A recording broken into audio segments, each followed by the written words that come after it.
রবিবার মুম্বই ইন্ডিয়ান্সের বিরুদ্ধে ২২০ রান করেও হেরেছে কেকেআর। যখন কলকাতার বোলারেরা রান দিচ্ছিলেন তখনও বল হাতে দেখা যায়নি গ্রিনকে। এক বলও করেননি তিনি। নিলামে তাকে কিনতে পকেট ফাঁকা হয়েছে কেকেআরের।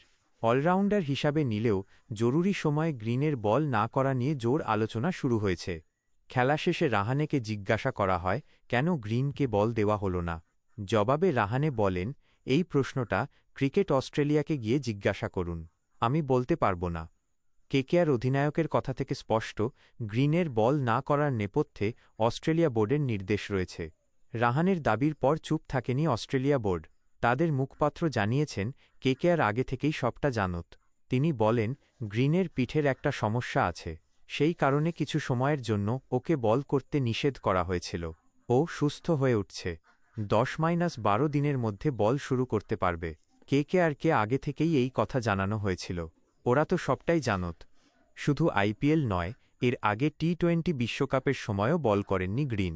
বিশ্বকাপের পর শেফিল্ড শিল্ডের একটি ম্যাচে শুধু ব্যাটার হিসাবে খেলেছেন তিনি।